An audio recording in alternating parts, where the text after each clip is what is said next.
Cut up your credit cards, create a budget, start a college fund, and save some money while you're at it. These are just some of the tips that experts offer when we find ourselves assessing and reassessing our financial situation.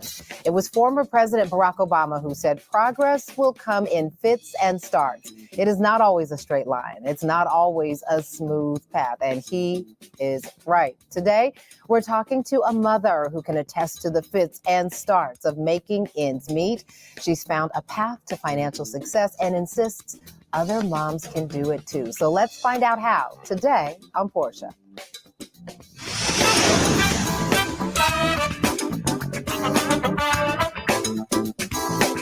Hello and welcome. Okay, I have a question for you. Have you ever heard of financial depression? Well, it is real.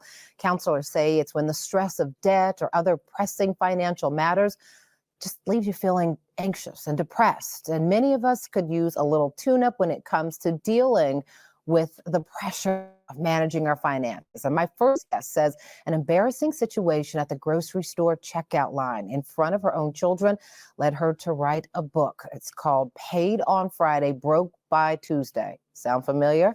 Well, she's here to share some of the hard lessons she learned since that day. Please welcome author IAmFeleciaHWalker to the show. Hello. Hello, Portia. Thank you for having me. Yes, indeed. And can I tell you, the title of that book, I know must be resonating with so many people watching right now. It literally was and if my life. Full disclosure, we can all relate.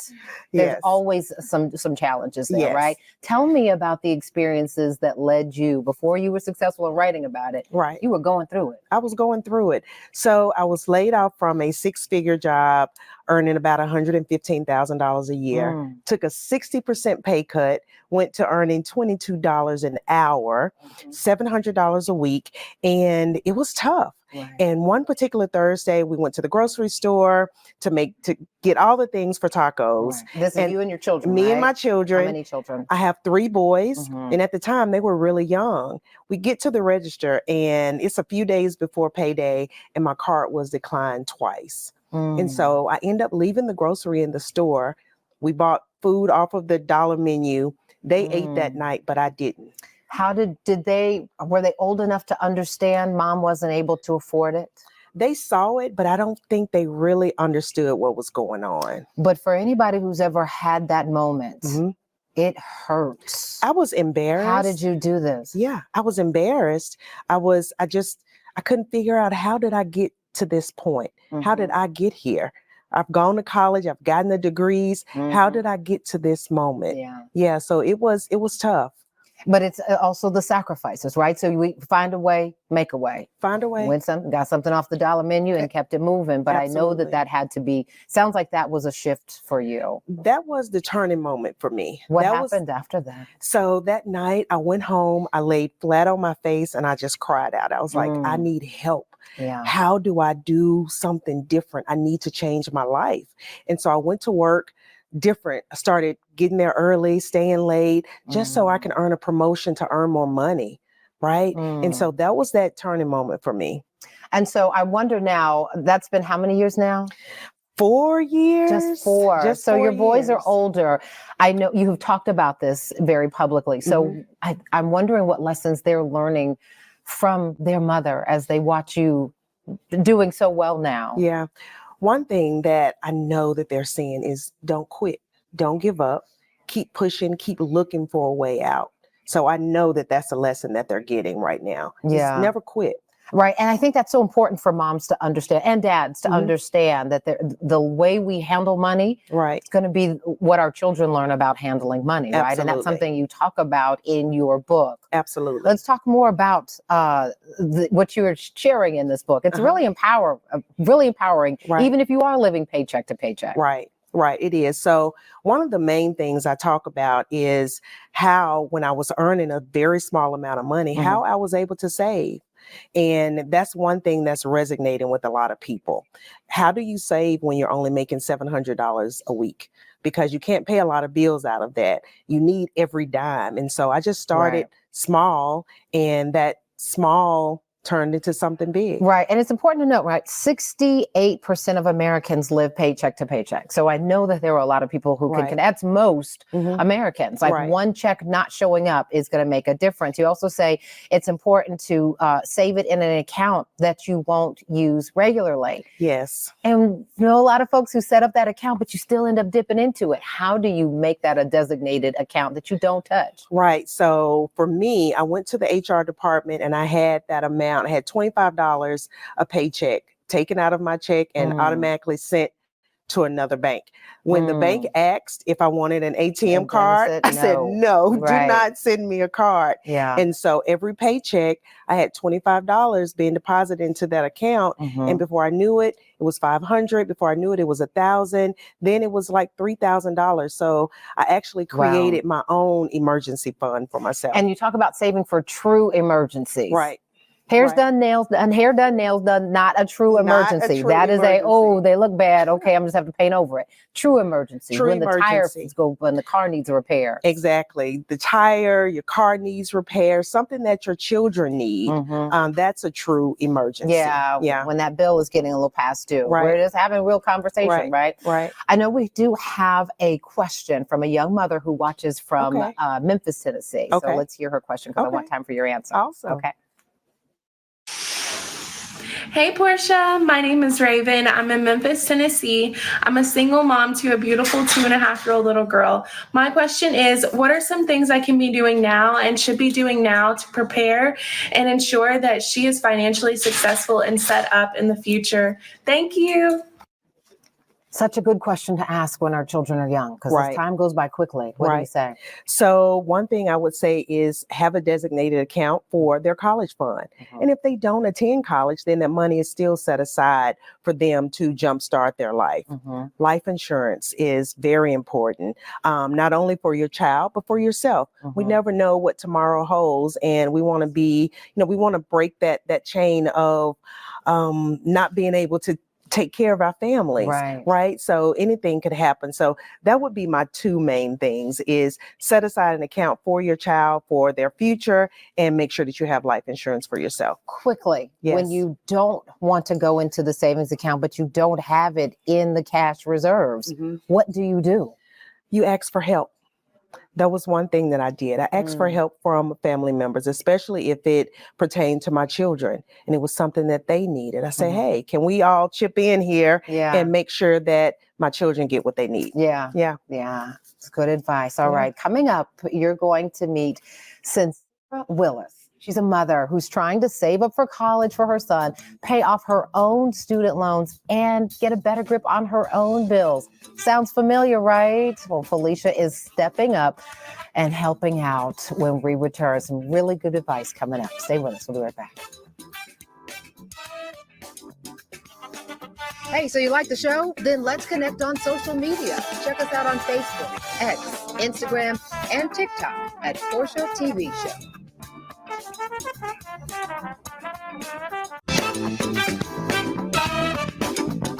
What's the first thing you do after you get paid? What's the first bill you take care of? Rent, of course. I gotta be able to live, right? Have somewhere to live, so I gotta make sure that's paid. He's telling the truth. You got to pay the rent or the mortgage first. I understand. All right. Welcome back to the conversation. We're talking with IAmFeleciaHWalker. She is the author of Paid on Friday, Broke by Tuesday. Oh my gosh. One of the best titles I have ever heard. So real. And joining us at the table is Sincera Willis. She is a mother, a first grade teacher. And like a lot of us, she's trying to build up her savings account and a stash for her teenage son's college fund. You're doing what so many moms and dads out there are trying to do. Welcome to the show. Thanks for having me. Yes, indeed. So let's talk about this. First of all, I know the biggest one for you is trying to save up for college, but you're still trying to pay off your own loans. Absolutely. Let's talk about it. So I have a lot of student loan debt, of course, because that's what we do. We go to college so that we can be successful. And we should point out, you're an educator, so you've got a bachelor's degree and you've got your master's. Absolutely. So you've got a lot of loans, right? Yes, ma'am. I have a lot of loans. I have about $100,000 worth of student loan debt. So just paying those down being, trying to be on time, be a part of the programs so that they can wipe out the debt, so that they say. Yes, yes. Fingers crossed for that. Right. And then still trying to save for my son to be able to go to school, trying to have him to participate in programs that he's in and not spend all of your money. But yeah, unfortunately, in today's time, it's kind of hard to be able to save and pay bills and be able to take care of your child at the same time. And the extracurriculars. I know your son plays football, right? He's in 8th grade. I think you'd mentioned that there was an experience. There was a camp or something that he was invited to in Texas. And you felt bad because you weren't able to send him. Right. So he recently was invited to play in the U.S. Army Bowl, and it was in Texas, and it was very expensive. And it was just hard for me to be able to send him. And I just had to tell him, so we just can't do this. We have to sit this one out. But you'd like to be in a position where you'd have something saved up for when those things come up, right? Absolutely. And even in those times, like he was, hey, Mom, my cleats are out. So I'm like, okay, I can't send you and buy cleats and get us there. So, like you said, you save up and you pinch from your savings to be able to pay a bill, and then something else happens and they want to participate in these sports and picture packages. Yeah, the picture package, right? All of it, the graduation fees. This is so common. This is every American story in some form or fashion, right? Right. What do you say to women in these situations? So Sincere and I are so much alike. So my middle son plays football, and we had to do the exact same thing. And it just started small, saving toward his sports. And then for those events where it was like out of my control or I didn't have enough at all, I would raise money like with my family and friends and say, hey, I'm trying to send Zion to a camp, or I'm trying to send him to, a college tour. And I would ask for donations. And for those people who truly do love you and your son, they'll help. And how much of it is about sacrifice, right? Because we can't always count on people being able to help out. Everybody's got their own things. How much is it about going back and looking at what am I spending and what am I overspending on? Right. And that's one of those things I don't like to always do. But you have to see, where can I cut out coffee? Where can I cut out nails? Am I shopping too much? How much am I spending on groceries? Is there a place where I can cut back? So you really do have to take a serious look at your spending and your expenses, and to see what is a need and what is a want. Yeah, because sometimes that the cable might be the want. Yeah. Right. But the internet is the need. Right. Because you've got to make sure your kids have access, and you've got online access. Exactly. Right. What's the biggest thing do you think right now that's standing in the way of you being able to really save aggressively? Is it bills? Bills, and I guess what she just said, just being able to decipher what is a need and what is a want, even when it comes down to those bills, like you said, like cable, internet, streaming shows, just those things that make you comfortable in your own space. So let me ask you, to put you on the spot just a little bit. What do you think? Is there something right now that you think can go? That is I hate to let it go, but I think I can let this go. And how much would it allow you to save? Cutting out cable probably would save about almost $200 a month if you let go of cable and some of the streaming sites. And like you said, just for the sake of it, I'm pretty much not at home in time to see TV in real time. Right. So it probably would be a good save. Also, fast food, Friday, we're just going to get something to eat. Yeah. But, just cook at home anyway. Right. Because we get the groceries anyway. And then they're like, can we please have the such and such? You're like, okay. Nails. But getting your nails done, some of that pampering stuff that we feel like we need. We feel like it make us feel good. But you can do your nails at home. Yeah. Yeah. It's that there's sacrifices, but it's the kind of sacrifice that ultimately pays off down the road, right? Absolutely. Yeah. All right. Yeah. Good start. I think you've got some more advice for us though, right? So when we return, I don't want you to go anywhere, because Felicia has some more financial freedom strategies. And Sincere and I, we are taking notes, and you will too. All right. We'll be right back.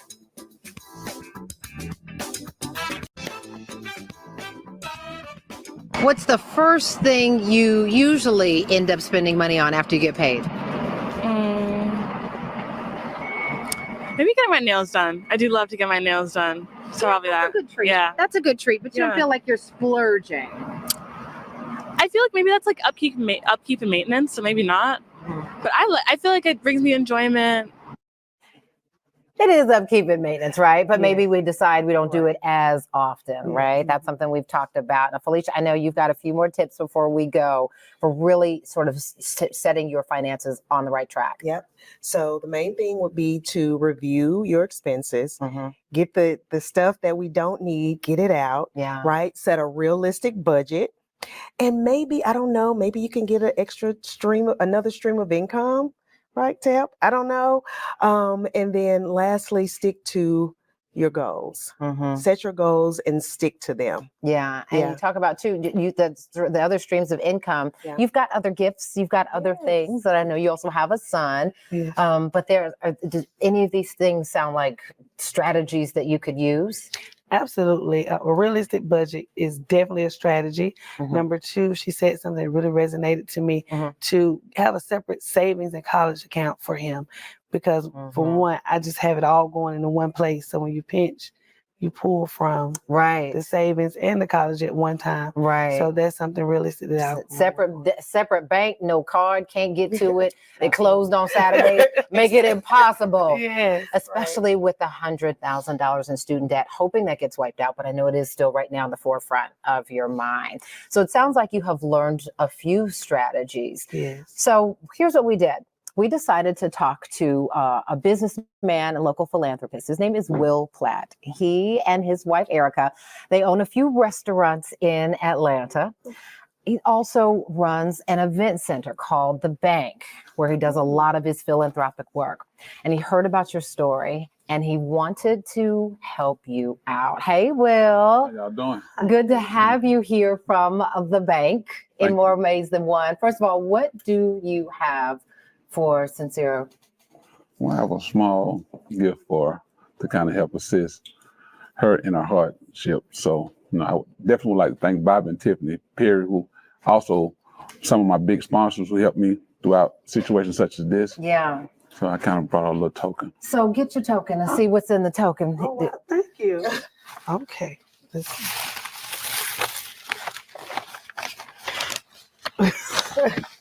Okay, hold on.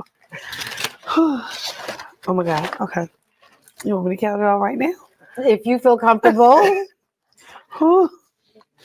One, two.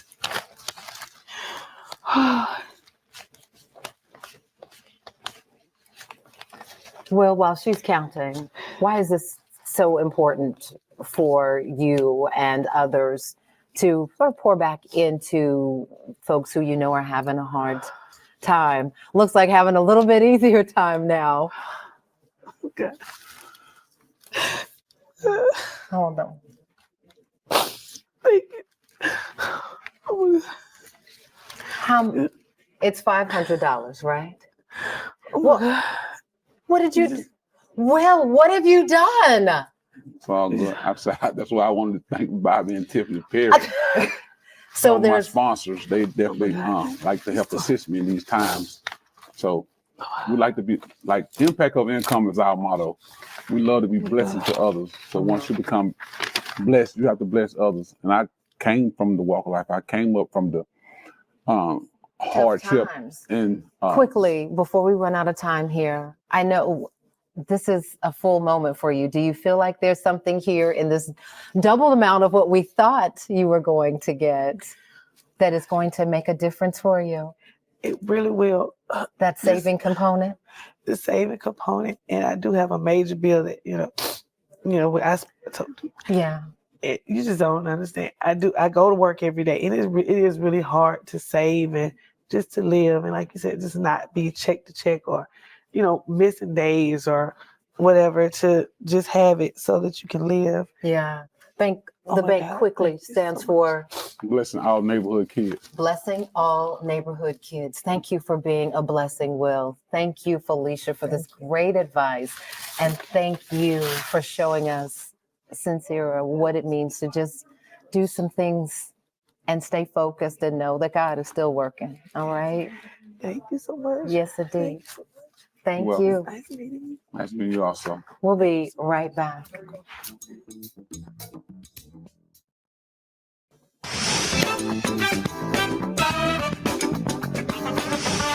I love when people have an opportunity to learn something new on the show, and even better, when they get just a bit of a boost on their road to success. I'm grateful Felicia was able to turn an embarrassing moment at the grocery store into an opportunity to help other mothers learn. And my heartfelt thanks to Will Platt for bringing just the boost Sincera needs. Thanks for watching, and be sure to be the reason why someone smiles today.